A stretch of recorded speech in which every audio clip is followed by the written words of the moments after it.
It's hard enough to lose a loved one, but it's becoming even harder saying goodbye through the glass of hospital rooms during this pandemic. Carolyn Clifford joins us now with a look at one way a Metro Detroit hospital is trying to help families. Carolyn. You know, Glenda, it can certainly be tough. More than 4,000 people have died from COVID-19 in Michigan. One of our local hospitals made national headlines due to bodies being stacked up in storage. So what is the proper way to deal with death in these trying times of a pandemic? We turn to one local hospital that created a team to deal with the afterlife.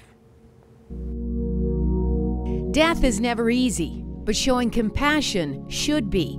That was not the case for Sabrina Witcher when her 84-year-old grandmother contracted COVID-19 at her Detroit nursing home and landed in the hospital. So they were talking to you about a funeral before she passed away?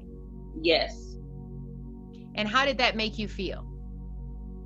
It made me feel angry and upset. Her grandmother fought for a month, but Sabrina says the hospital proclaimed her dead 4 days early, and she was not allowed to say goodbye. That's why Ascension St. John Hospital created a team 3 weeks ago to show families compassion when dealing with such a painful and sudden loss. Every day has been very emotionally charged.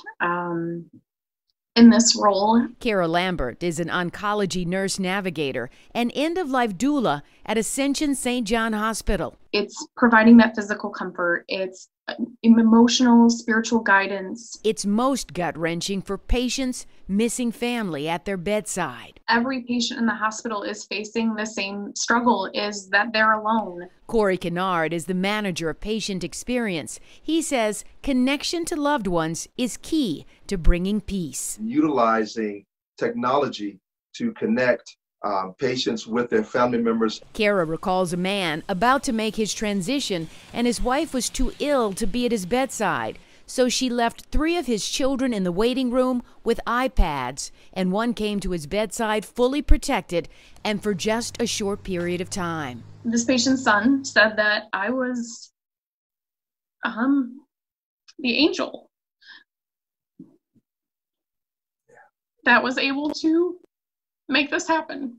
And while we have seen bodies stacked up at some hospitals due to limited space and an onslaught of death, we've actually built more space to actually house or have each person who has passed on to be in a respectful state. And while no one knows for sure the day or hour of their death, having an end-of-life plan will certainly help. So that they can have a peace of mind knowing that they can receive the things that they would want. And while that plan is too late for Sabrina and her grandmother, at least others are seeing what could be a more compassionate transition.